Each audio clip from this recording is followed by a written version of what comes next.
Hello and welcome to IAS Masterclass. This is Mr. Jose. In the second part of our climatology series, let us deal with temperature inversion, winds, and intertropical convergence zone. Why is climatology so important for UPSC? For a couple of reasons. One, it is very dynamic and it's the most dynamic subject in physical geography. Why is it called dynamic? Because it is very current and very relevant, courtesy climate change. So because of that, 3 to 5 questions are asked in mains in GS1 and 2 to 4 questions are asked in prelims every year, especially the climate change part.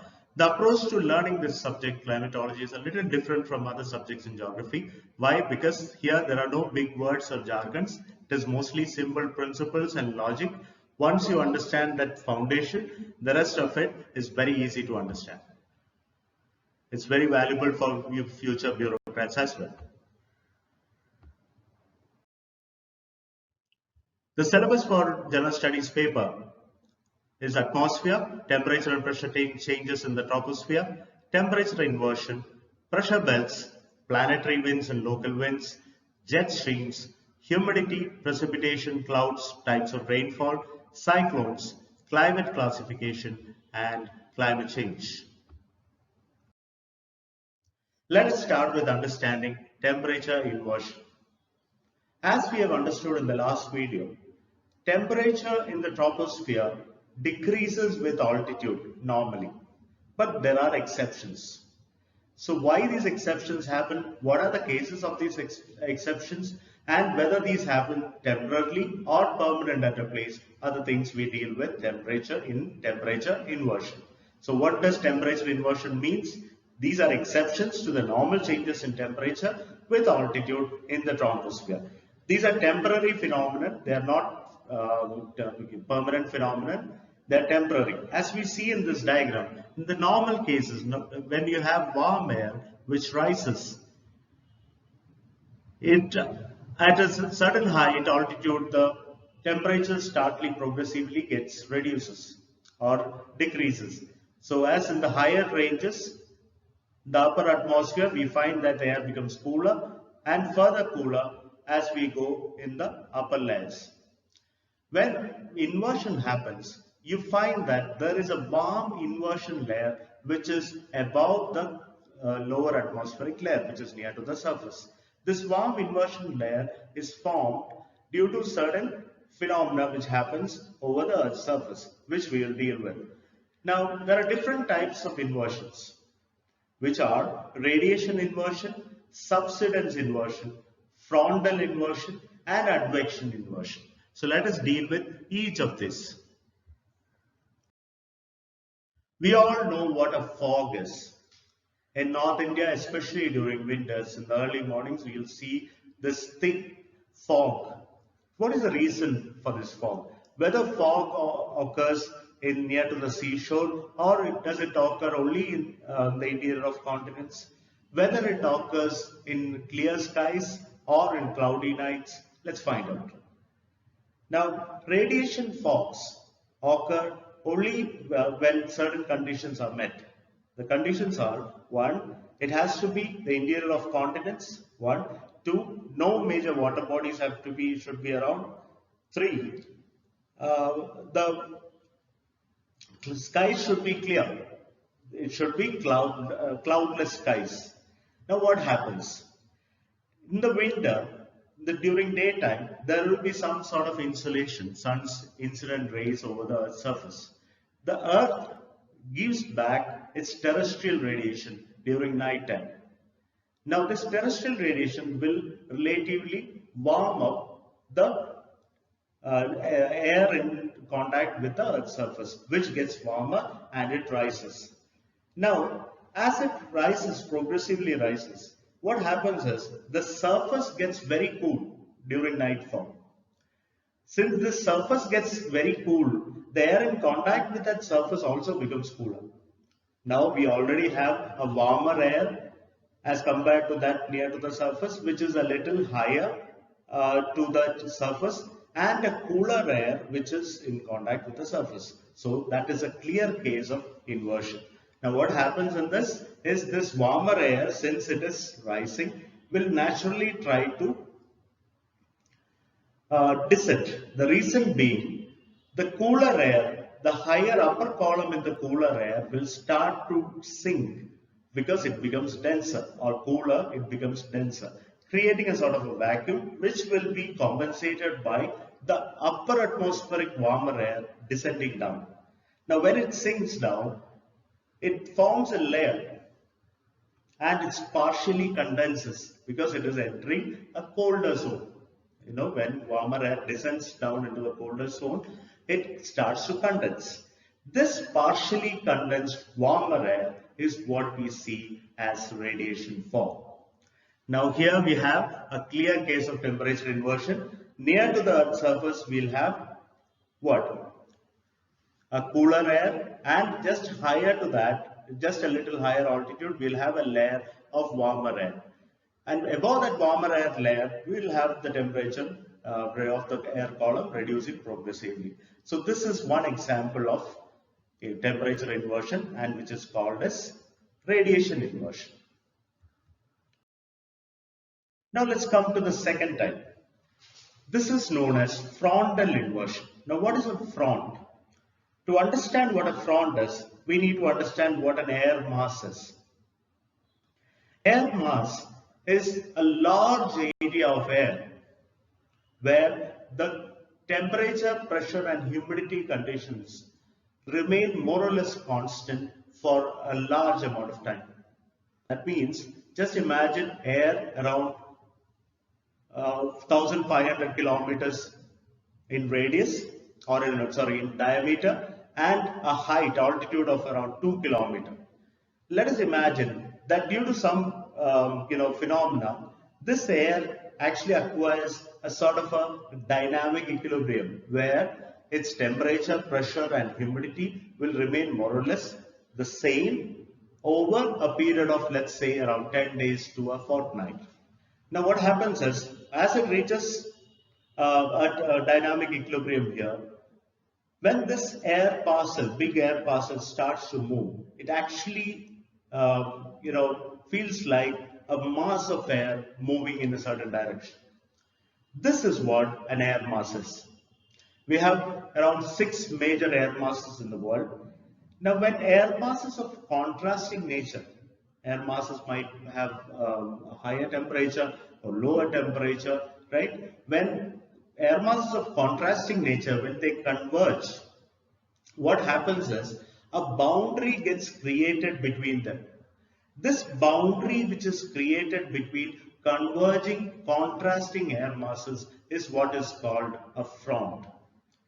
What happens when a front develops?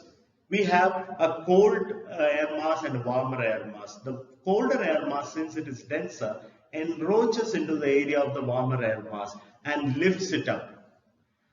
This lifting of warmer air mass will create an inversion layer, and there we have frontal inversion. This is another type of temperature inversion. We will deal with fronts and air masses in detail later on in our subsequent videos. Another type is advection inversion. Now what is an advection process? Advection is the horizontal movement of air carrying mass.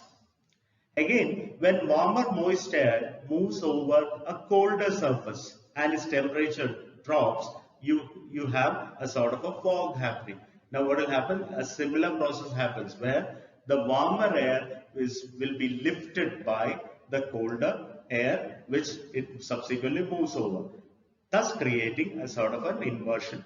This is known as advection inversion. Another type of inversion is subsidence inversion. Now let us take the case of a valley breeze and a mountain breeze. Valley breeze, which occurs during daytime, is when air moves up from a valley towards up into a mountain top. Because the mountain tops get heated up very faster and the air from there rises, creating a low pressure region at the top of the mountains, which is compensated by the air from the valleys coming up. Now this air from the valley, when it comes up, it progressively cools down, and that is why we receive sort of cooler air in hill stations. Now what happens at nightfall? The opposite happens. the temperature at the mountain tops reduces drastically. The land gets cooled down very faster at the mountain tops. What happens? The air also gets cooler, it becomes denser, and it starts to flow down along the valley. Now, as it reaches the near to the Earth's surface, we'll have relatively warmer air there. This colder air, which has come down from the mountains, will lift this relatively warmer air upwards, creating a sort of a temperature inversion situation, which is known as subsidence inversion. So, as we have seen, there are different types of temperature inversions. Temperature inversion actually has some effects. One of the major effects of temperature inversion is in regards to the increase in air pollution. As we know, in Delhi, New Delhi during winter, we always find that the air situation worsens there. That means the pollution would be higher. The reason being, this inversion layer will actually trap all the pollutants. So the pollutants will be hanging down in the lower layers of the atmosphere. That is why we see that there is more pollution during winter times. And this is one effect of temperature inversion. Now let's come to normal lapse rate and adiabatic rate. We have seen that the temperature progressively reduces with altitude. Now, what is that reduction rate? What is that rate at which the temperature reduces? In normal conditions, right? A normal lapse rate or an environmental lapse rate is what is prevalent there. The rate is around 6.5 degree per kilometer in altitude. That means as we go up 1 kilometer in altitude, the temperature should reduce by 6.5 degrees. This normally doesn't happen. The reason is because of a process known as adiabatics. What is adiabatics? Adiabatics is the change in temperature in case of an atmospheric, in the case of atmospheric air, the change in temperature of that air column without transfer of heat energy. So here there is a temperature cooling which happens, but there is no transfer of heat energy. Normally when heat energy, when it's added or removed from a system, you find that the system or that area will have a low temperature or higher temperature. But here, because of adiabatics is because when a warmer air rises, this warmer air has to do some work in order to expand. It expands, during this expansion process, it does some work. So, without transferring heat energy, because some energy is spent on doing that work of expansion, the temperature naturally drops. This is the idea of adiabatics. In the case of atmosphere, the adiabatics is directly or it is heavily influenced by the moisture content in air. In the case of an air which is 100% saturated. Now, what do you mean by saturated? That means it contains almost the maximum amount of water vapor it can hold at that temperature. Now, when it is almost 100% saturated, the rate at which the temperature reduces with altitude is around 4.5 degree per kilometer. Now, let's look at which is known as the wet adiabatic rate. The dry adiabatic rate, that means it's almost dry, that is, it is mostly heavily unsaturated. In that case, the temperature reduction rate would be called the dry adiabatic lapse rate, and which is around 9.8 degree per kilometer in altitude. That is around 10 degrees Celsius in altitude. Now we understand what a normal lapse rate is and an adiabatic lapse rate. Normal lapse rate is also known as environmental lapse rate. It normally doesn't work out. Why? Because there are changes in moisture content in air which directly contributes to this process called adiabatics. So hence we have differential adiabatic rates for drier air and wetter air. Coming to the second part of this video, in this let us deal with planetary winds. In the last video, we have dealt with pressure belts or planetary pressure belts. We know there are 7 planetary pressure belts, which are equatorial low pressure belt, 2 subtropical high pressure belts, 2 subpolar low pressure belts, and 2 polar high pressure belts.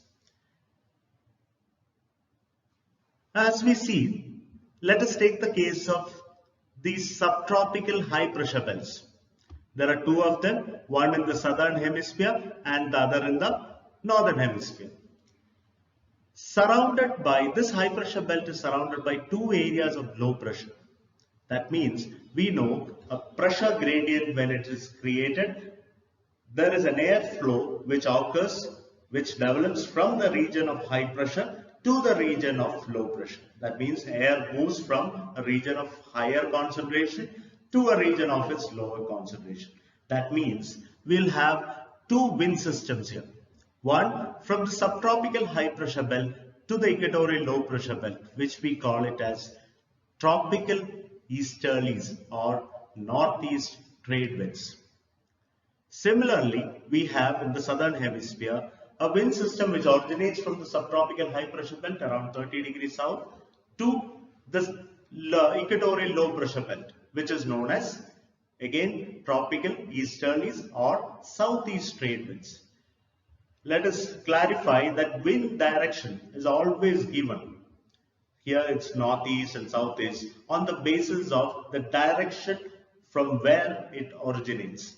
So it is not to the direction where the wind flows to, but rather the direction from it originates. Here the northeast trade winds actually originate from the northeast. Southeast trade winds originate from the southeast and goes towards the northwest. The northeast trade winds goes towards southwest. Now we have one wind system, planetary winds, which are trade winds. Trade winds are also known as tropical easterlies. There are two trade winds, one in the northern hemisphere, which are called the northeast trade winds, and one in the southern hemisphere, which is called the southeast trade winds. Similarly, from the subtropical high pressure belt to the subpolar low pressure belt, you have another wind system, which are known as southwesterlies in the northern hemisphere or simply westerlies. Why? Because it starts from the southwest in the northern hemisphere and the northwest in the southern hemisphere. So from the subtropical high pressure belts to the subpolar low pressure belts in either hemisphere, you have two planetary wind systems called westerlies. And finally, between this polar high pressure belt and the subpolar low pressure belt, so one is in the northern hemisphere and the other is in the southern hemisphere, we have a wind system known as polar easterlies. So there are major planetary wind systems which are trade winds, westerlies and polar easterlies. As we see in this diagram, the direction of southeast trade winds, direction of northeast trade winds, direction of southeast trade winds. As we see, it is rather bent towards a certain direction. It is not like it moves from northeast to southwest directly, but it is always doing in terms of a bend. Now this bend or deflection is actually caused due to something known as Coriolis effect. What is Coriolis effect? Any object moving in the northern hemisphere has a tendency to move to its right, and any object moving in the southern hemisphere has a tendency to move to its left.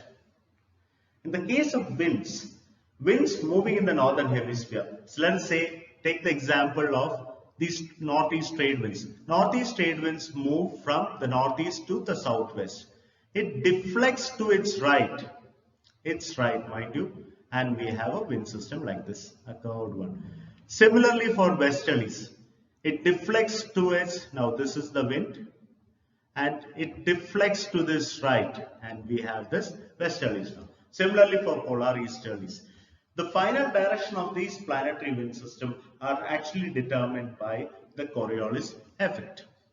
So hence we see that the planetary wind systems are trade winds, northeast and southeast trades, westerlies and polar easterlies.